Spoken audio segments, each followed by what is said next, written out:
What's up, everyone, and thank you. What's up, everyone? I'm Coach Jay Mercado, mental performance coach and owner of Elite Mind Athlete. I want to thank Coach Davis for allowing me to be here today, and also I want to thank Lauren for connecting us and making this happen. Now, before I get started into this talk about mental performance, why it matters, how do we train it, how it can help you close the gap from where you are to where you're trying to be, I want to ask you two important questions, okay? The first question is, I want to be able to read the room here. Raise your hand if you want to win. Okay, drop your hand. Next question, more important question. Be cautious here when raising your hand because I'm going to ask you again at the end of this program. Raise your hand if you're willing to do whatever it takes to win. Now lock eyes with a couple people. Hold that commitment. Remember who raised their hand, okay? Go ahead and drop down. I want to explain the difference between the two. You see, everybody wants to win. I never met anybody that said they didn't want to win at something. But the difference between somebody actually winning and achieving their goals, dreams, and aspirations versus somebody who doesn't is the person who does is willing to do whatever it takes. All right? Now, when we look at success and how mental performance is geared towards success, we have to think about one thing. What does success require? You have to understand what it requires. All right, I'm going to tell you what success requires. Success will always require you to do the work you don't feel like doing. All right? So what is that work? So all we got to do is look at highly successful individual athletes, and we have to just look at what they're doing. We have to model and we got to see because they're laying the blueprint down for us. And what you're going to find out from looking and analyzing their day, you're going to find out they all learned how to do one thing to become super successful. They all learned how to work overtime. And I call it one thing. They all learned how to do the extra unrequired work in the unseen hours. That means that is the work they do alone when no one is watching. That is not required. It's just you and your dream. That work. That means their standard of work doesn't count when the lights are on. And so my job is to reset the bar for the next generation, which are you guys, to understand what the work actually means. That means the work doesn't start when you're working out with coach, when you're working out with your team, when you go to after school practice, when you have your one-on-one trainer once a week, when you see your private lessons maybe once or twice a week, okay? That is required work. Okay, that just gives you a shot. But if you want to become great, you want to become the best, you want to be someone who actually achieves the goals, dreams, aspirations, you got to do the one thing that success requires. You have to learn how to do the work you don't feel like doing, and that work is always going to be the unrequired extra work alone. So when you ask yourself, how come you're not winning? You can always look down and say, how much time am I doing alone? Do I have a schedule that I'm doing alone? Because that is the work that your dream is counting on. And why is mental performance so key to this, to unlocking this? How come not everyone can just do the unrequired extra work in the unseen hours? If that's the key, how come not everyone's doing it? Well, success is, like I said, always require you to do the work you don't feel like doing. And you know what? In order for you to do the work you don't feel like doing, which is the unrequired extra work in the unseen hours, always going to require you not to feel that way. You know what you're going to have to do? You're going to have to master the mental game. And the mental game is, do I let my feelings dictate my actions or do I operate from a standard? That is the mental game. Do I let my feelings dictate my actions? That means after a bad play, do I let my anger and frustration leak over to the next or do I reset, refocus, and re-engage? How fast can I make that happen? It's not easy. Okay? When I don't feel like clocking in overtime, do I let my feelings dictate my actions and I don't do the work? Or do I operate to a standard because I know my dream is counting on me to do that work? So mental performance is the key to unlocking and achieving your goals, dreams, and aspirations. And that's the difference, is because your dream is always going to require you to sacrifice and suffer. And mental performance says, hey, I'm willing to do whatever it takes. I operate from a standard and I don't operate from my feelings. And that is the level of separation from people. Now you can apply this, you can apply it to your game, you can apply it to your careers, you can apply it to your life. It doesn't matter where you apply this, but this is the key, because Tom Brady said it best. You don't have to be talented to be great. You don't at all. You just have to be what most people aren't, which is consistent. And how do you show up consistently? That means you have to be able to work when you don't feel like working. That creates consistency, period. You can use mental performance. That is the importance of mental performance, and that's what I do for athletes, coaches, and leaders. Now, if mental performance is so important, well, how do I train it? How do I develop this muscle? Because that's what it is. You develop mental performance, you train your mindset just like you train your body. Okay, your body needs fuel for growth. It needs resistance for it to break down and become stronger, and it needs to recover so that way it can grow and become stronger. All right, it needs those three things, but your mind's no different. Your mind needs one, it needs fuel to grow. You need to always be learning, be somebody on the rise for growth. You have to have a growth mindset. 2, you got to learn how to apply resistance. And I just told you, where do we get the resistance from? The unrequired extra work. So the more times that you have to put yourself in the unrequired extra work, guess what? You're going to be building that resistance and that muscle for you to be like, do I operate from a standard or do I listen to my feelings? And every time you choose standard, guess what? You got 1 rep in. You build it over time, just like your muscles.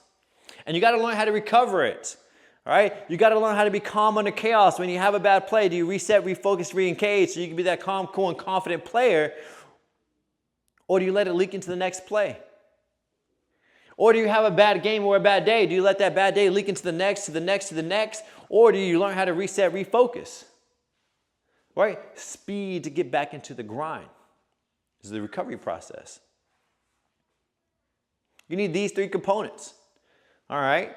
Which is why I created Elite Mind Athletes Mental Performance Training System, which is an online program. That's a 30-minute mental performance routine that you guys do 3 times a week. Now, this 30-minute mental performance routine consists of 7 elite habits, like I said, that only take 30 minutes of your time. But these 7 elite habits are going to target you fueling your mind. It's going to cause resistance because all of it's extra, all right? So you're going to constantly be battling your mind and creating an opportunity for growth. And you're going to learn how to recover and reset, whether it be a bad play or a bad day. It doesn't matter. And what problems does it solve? You can show up more consistently, become more confident. You start operating at a higher level. So your goal in this program is to do this 3 times a week for a month, and you get to graduate through the first tier. There's 3 tiers in my program, and after you graduate each tier, the work ethic progresses from 30 minutes to an hour to 2 hours. So there's levels of progression. Just like if you were to lift weights, you would slowly increase weights over time, and that's where you build your work ethic. That's where you build your confidence, all right? Why is confidence important? It's because guess what? Over-preparation causes confidence. Over-preparation causes separation. Separation causes confidence. And confidence drives performance. Now, inside this program, every time you do a habit, you're going to collect a point. There has to be some kind of high-performing accountability here, all right? Because at the end of the month, you're going to be put on a leaderboard, and you're going to be ranked on who did the most unrequired extra work in the unseen hours. That means who did the most commitment, who did the most work committed to their dream.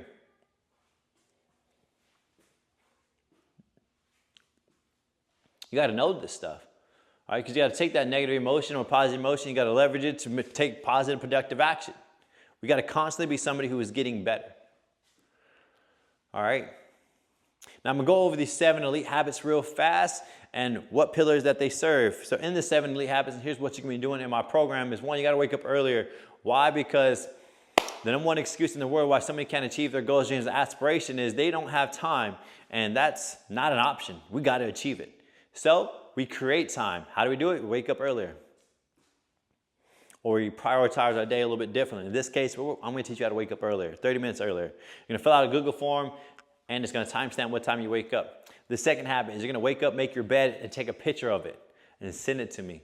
All right, why? Because if you can't master the little things, you'll never be able to achieve the big things because the little things what makes up the big things. Third habit is you're going to open up the app and read my message of the day, okay? This is gonna be fueling your mind for growth. This good topic's gonna be on leadership, on mental performance, high performance, communication, productivity, anything that's gonna help you give you the tools and resources to apply and get better in your day. The fourth habit is you're gonna listen to a 5-minute mental performance daily podcast that's by Brian Kane, which is my mental performance coach. And this is gonna give you a different perspective, just in case, hey, if you didn't get my message, you're gonna grab this message. You're gonna take a note, the nugget that you got from that 5-minute podcast, you're gonna send it to me. The next 3 habits are for recovery, okay? The 5th habit is going to be a shut it down alarm. This alarm is going to trigger you anywhere between the hours of 9 to 10:30. You get to set it, and it's gonna say shut it down for the night. This is gonna teach you how to cut out distractions. The number one thing that messes everyone up is their ability to stay focused on their goal is not there. They get distracted. Social media, girlfriends, boyfriends, video games, TV shows, right? These are all vices and distractions from your goal. And if you want to become a winner, you got to be someone who knows how to lock in. So you got to give yourself a chance to win, because if you stay up late, you're probably not going to wake up early. All right. Next habit is you got to learn how to control your mind under chaos. So we do a 30-second concentration grid. Is a exercise that you got to find it's an exercise that it's an exercise that has you put numbers 0 through 24 in sequential order. All right. Your job is to do that as fast as you can, putting pressure in your mind. It's going to cause your heart rate to elevate. It's going to simulate what you would feel in a game. Okay. How do you calm your mind? How do you breathe those exercises? We're going to teach you so that way we can make that time go down. And the last habit is you got to learn how to reflect on the day. You got to learn how to find the win. You got to learn about your awareness of what you could do better. And then you got to understand how you could do better. Without these 3 things, you're not going to be in the game very long. That performance journal is massive. All right. If you can't find that win, this sport is going to be extremely hard on you, because it's a lot of losing. And if you keep focusing on the outcome, you're not going to make it long. So which is this reflection journal allows you to focus on the day, allows you to let go. And no matter if you win, lose, or draw, guess what? Tomorrow you get to do it all over again. And that's just the game. Those are the 7 elite habits that you're going to be doing in my program just 3 times a week. Remember, it's only 30 minutes. And nothing here is required. It is all optional. It's highly recommended. It's all optional. But since every single person raised their hand, I'm going to ask you again. If you want to become a winning organization, if you want to become a type of person who can create winning or create an organization of winning, then you all have to be paddling in the same direction. You all have to be moving towards this one North Star. And in the process of learning how to win, you are building you to become resilient. This is a skill that you're going to be able to apply not just in your sports, but in life. All right, when you get off in your careers, guess what? If you want to win in your career, all you got to do is look down and see how much time are you spending in the unrequired extra work and the unseen hours. That's going to tell you where exactly you should be. Because in this world, you don't deserve anything. It is 100% owned, 100% earned. So raise your hand if you're willing to do whatever it takes and be part of this program for the next 2 months, and to flip the script for this culture and become a high-performing team. Okay, coach. Next step is we're going to send you a link. Your job is to have this link filled out with your parents by Friday. We need their permission. All right. As soon as you fill it out by Friday, no later than Friday. We're going to get you in the app. We're going to get you on the onboarding process and get you started immediately. Now, the program doesn't take into effect until April 1st. But you're going to have 2 weeks of practice. If you start April 1st, I promise you, you're going to be late. You're going to be behind. And your scoreboard is going to reflect your actions, okay? So, which is why you have until Friday. Because anything after Friday, you go into spring break, you're going to forget, and it's going to be non-negotiable. I'm going to kind of lay the standard for coach. Like, Friday is a hard deadline. If you don't have it done by Friday, you're not going to participate in the program, because I want people who are action takers, all right? Anybody who procrastinates, you're probably not going to do that well in the program. So if you're at least somewhat of an action taker, somebody who can hustle, put in some effort, you're going to learn a whole lot in this program. You're going to learn a whole lot in yourself. You're going to build a whole lot of confidence, and you're going to get better way faster.